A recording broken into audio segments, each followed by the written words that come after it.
Bonjour et bienvenue. Je vous propose aujourd'hui un projet un peu plus abouti. Donc c'est le pont du Gard. Donc techniquement c'est pas très compliqué. C'est surtout que c'est un peu long puis c'est grand. Donc on fait le ciel en mouillé sur mouillé. Donc je vous l'ai pas mis parce que je l'ai déjà montré dans d'autres vidéos. C'est exactement la même chose. On est donc juste au-dessus du pont. J'ai mis un ruban de masquage pour pouvoir protéger le pont et peindre une fois que le ciel est sec. Les collines que j'ai mis donc en bleu et avec j'ai fait le violet mauve avec du bleu et du rose. Voilà. Alors ensuite, une fois qu'on a peint les collines, on retire le ruban et on peint, on va déposer la base de couleur des arbres, puisque le pont du Gard il est donc enserré dans un écrin de végétation. Et donc les couleurs que je suis en train de mettre là, c'est du bleu de cobalt qui est dans le ciel et dans les collines, et du jaune auréolin avec un petit peu de terre de sienne brûlée, voilà, auquel j'ai mis un petit peu de violet, mais vraiment très léger. Pourquoi du violet? Parce que je vais m'en servir pour le pont. Voilà. Mais c'est vrai que j'aurais pu faire mes collines avec le violet directement. Sauf que si j'avais fait ça, on n'aurait pas eu les effets de couleur que vous avez, les effets de lumière sur la colline que vous avez, qui sont dus au fait que c'est deux couleurs mélangées, le bleu et le rose, qui font que voilà, ça donne des effets de couleur. Alors pour le pont, ça se peint étage par étage, niveau par étage, donc il y a 3 niveaux. Il faut faire attention. Alors il faut faire attention quand on le dessine à la perspective, parce que là ça pardonnera pas par contre. Et je l'ai peint en ocre, en 2 couleurs, ocre et violet. Alors par contre j'ai pris le violet tout fait, le violet Windsor. Et donc la seule contrainte c'est qu'il faut aller vite. Alors pour les grandes arches ça pose pas trop de problème. Pour les petites un peu quand même, parce qu'il faut le temps de faire entre les arches. Donc j'ai pas voulu mettre de liquide de masquage. Maintenant, si vous craignez de ne pas aller assez vite, parce qu'il faut poser la base de la couleur assez vite, parce que sinon ça va sécher et le raccord va se voir. Donc si vous craignez de ne pas arriver à le faire, c'est la principale difficulté. Si vous craignez de ne pas le faire, protégez vos arches, l'intérieur des arches, avec du liquide de masquage. Voilà, c'est comme ça vous serez tranquille. Alors du liquide de masquage, pas de la cire, parce qu'il va falloir peindre à l'intérieur. Voilà, donc sinon, vous faites comme moi, vous vous dépêchez. Et alors, sur la première partie là, des arches, de toute façon, il n'y a pas l'ombre fait que, et avec la perspective, fait que l'intérieur des arches est tout noir, enfin tout sombre. Par contre, voilà, à partir du milieu du pont, si vous regardez, on voit de plus en plus la lumière à travers les arches. Ça, c'est les effets de la perspective. Donc, il va falloir faire attention. Alors, la partie ombrée de l'arche, c'est en fait sous l'arche, je la fais en violet, voilà, le violet Windsor. Évidemment, une fois que l'ocre est sec, parce que sinon vous voyez bien le problème. Et là, il faut faire attention, à partir de là où je suis, à laisser en fait une partie blanche qui sera en fait, c'est-à-dire qu'en fait, on voit le paysage à travers et c'est principalement des arbres. Voilà. Donc ça, par contre, faut bien faire attention à bien laisser. Parce que sinon, comme le violet est quand même une couleur qui est importante, qui est foncée, on aura du mal à y mettre du vert. Alors ensuite, on intensifie les valeurs. Donc là, je vous ai montré, parce que c'est le plus intéressant, comment on fait une arche qui est importante. Parce que celles d'en haut, elles sont tellement petites que, bon, voilà. Donc on commence par y mettre de l'ocre en mouillé sur mouillé. Et ensuite, j'y rajoute du violet, pas trop épais. Pas trop dense, de manière à pouvoir avoir des jeux de couleurs entre le violet et l'ocre, en sachant que quand ça se mélange, ça donne un marron.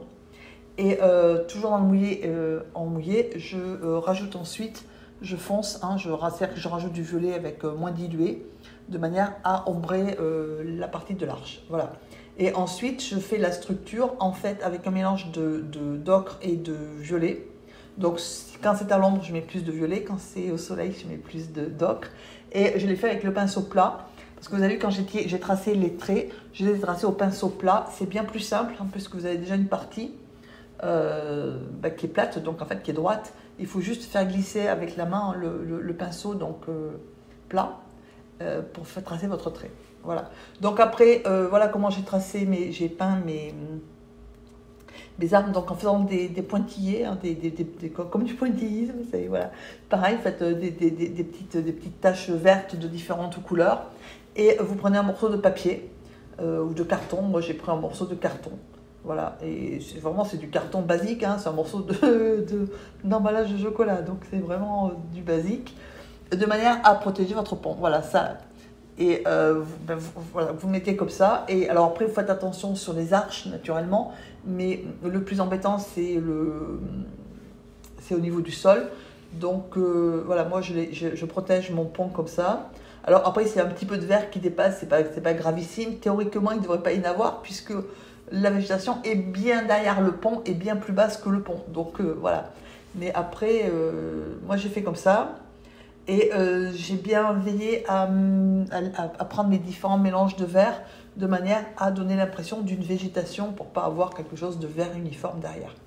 Ensuite, évidemment, vous attendez que votre pont sèche, puisque bon, j'ai avancé, hein, j'ai fait toutes les arches. Ça se fait exactement comme ça que je vous ai montré, donc c'est pour ça que j'ai avancé. L'aquarelle entière fait à peu près, j'ai mis 2 grosses heures pour la faire. Voilà, donc je ne peux pas tout montrer, surtout que c'est assez répétitif, hein, une fois qu'on a compris comment on faisait une arche, voilà. Et au niveau du mur, donc, de la partie mur, j'ai ajouté donc avec le pinceau plat, hein, des petits aplats de couleurs, donc très léger, un petit peu violet, un petit peu bleu, un petit peu ocre, un petit peu ocre et rose, de manière à suggérer les pierres. Voilà. Ensuite, par rapport à la berge, alors ce sont des rochers. La seule particularité, c'est que ce n'est pas des rochers aussi colorés que ce que j'ai fait, ils sont plutôt blancs en fait, hein. Donc moi, je n'ai pas voulu les faire blancs parce que je n'avais pas envie de les faire blancs. Ça, c'était une première raison. Et la deuxième, c'est que je me suis dit que ce serait un peu plus difficile de les faire blanc, beige, que de les faire comme ça. Voilà, alors on peut les faire plus clairs, hein, c'est ce que j'ai fait un peu sur la droite. Et puis après, je me suis dit que j'avais plutôt envie de faire des rochers un peu plus, qui tranchent un peu plus, hein, avec le pont. Et donc, j'ai fait mes rochers donc avec de la terre de l'ocre, de la terre de sienne brûlée, du bleu, un peu de vert et de la terre d'ombre naturelle, c'est-à-dire du marron. Et ensuite, j'ai pris ma carte plastique et j'ai fait mes rochers. Donc ça, je vous invite à aller voir le tuto qui est disponible sur la chaîne, hein, sur comment on fait les rochers avec une carte plastique, parce que c'est ce que j'ai fait. Et donc, comme je vous ai fait un tuto, ça m'a permis d'avancer un peu plus vite. Et donc ensuite, tant que les rochers sont humides, surtout quand vous avez une partie qui est sombre, vous en profitez pour humidifier parce que ça va aider en fait à faire l'eau. Alors en sachant que quand on regarde les photos, il y a très peu de reflets en fait. Voilà. Pourquoi est-ce qu'il y a très peu de reflets? Parce que l'eau, déjà, elle est très foncée, hein, c'est le Gardon, donc c'est une eau qui descend des Cévennes, donc c'est pas une eau calme déjà. Et voilà, il y a très peu de reflets. Alors l'eau, je l'ai faite en fait avec du bleu, auquel j'ai mélangé, le bleu de cobalt, hein, et auquel j'ai mélangé un petit peu de vert viridien. Donc je me suis servi aussi pour faire un peu la végétation. Et sur le côté, là, à droite, j'ai ajouté un petit peu, j'ai carrément pris un petit peu de vert des arbres et que j'ai rajouté parce que sur la photo, c'est ce qu'on voyait. Voilà. C'est quand même c'est un torrent plus qu'une rivière en fait, hein, le Gardon. Donc c'est pas une eau très calme. Et alors je voulais pas la mettre vert parce qu'elle est un peu plus verdâtre que ce que j'ai mis. La voulais quand même plutôt bleue parce que c'est une question de Après, pour la faire plus verdâtre, je vous mettrai la photo. Vous avez la photo et l'esquisse, hein, disponible sur le site. La photo, je ne peux pas vous la montrer là parce qu'elle n'est pas libre de droit. Donc après, voilà, on a des.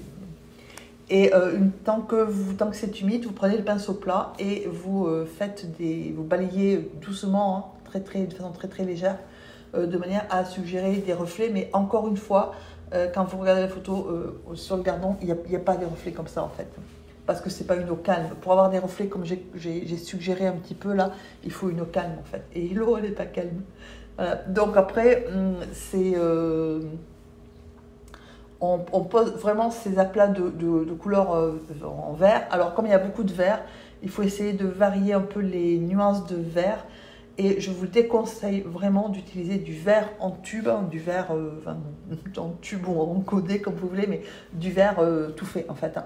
Il faut vraiment, déjà il y a beaucoup de couleurs, et si vous vraiment voulez que ce soit harmonieux, il faut que les couleurs en fait se répandent. Et pour ça, il faut faire des mélanges. C'est pour ça que le bleu, par exemple, se retrouve partout. Hein. Enfin, il se retrouve dans le ciel, dans les collines et dans toute la végétation, évidemment dans l'eau. Et il se retrouve même dans les rochers. Voilà. L'ocre, il se retrouve sur le pont, bien sûr. Il se retrouve aussi dans la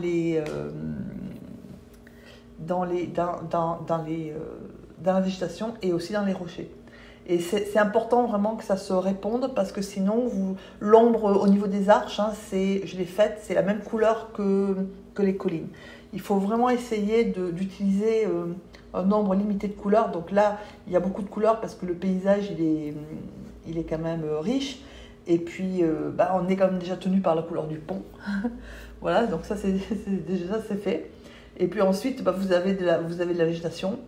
Et vous avez des rochers, et vous avez une colline, et vous avez de l'eau. Donc forcément, on est obligé de varier quand même, d'utiliser une palette un peu conséquente. Mais il faut vraiment faire attention de faire ses propres mélanges chaque fois que vous pouvez les faire, plutôt que de multiplier les couleurs industrielles hein, qui vont vraiment se juxtaposer, mais vraiment ne pas créer d'harmonie. Là, l'harmonie, elle se crée parce que les couleurs se répondent les unes les autres. Voilà, donc après, j'ai fait des...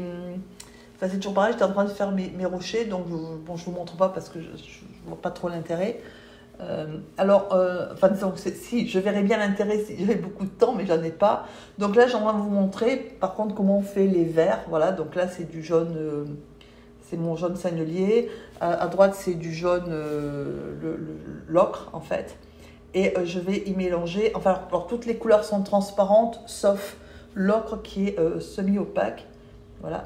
Et donc, je mets mon petit bleu de cobalt, hein, mon petit bleu d'outre-mer. Alors, pourquoi je mets les deux bleus? Parce que justement, le bleu d'outre-mer, je m'en suis servi, notamment pour les rochers, pour faire des contrastes, et pour relier, en fait, pour que les couleurs soient présentes dedans. Voilà. Donc, et je mélange un petit peu de vert viridien. D'abord parce que pour me sortir de ce vert jaunâtre, et ensuite parce que le viridien, j'en ai mis, en fait, dans l'eau. Et que j'ai besoin de le retrouver ailleurs. Voilà. Et une fois qu'on fait ça, on prend sa petite éponge, donc ça c'est la terre de sienne brûlée. On prend sa petite éponge et on va en fait par-dessus ce qui est sec, hein, suggérer des feuillages de manière à habiller et à donner un peu plus de corps à la végétation et pour éviter d'avoir, voilà, pour que ça soit moins uniforme. Alors, c'est surtout à gauche, hein, parce que c'était vraiment là que c'était le plus... Évidemment, entre les arches, je n'y touche pas. Donc, on vous mettez vos feuilles comme vous voulez. J'ai mis du coup un petit peu à droite pour que ça se répande. Et ensuite, j'ai mis un petit peu de violet, de manière à relever aussi, à ombrer un petit peu le vert. Et donc ensuite, quand c'est bien fini, vous prenez un pinceau fin.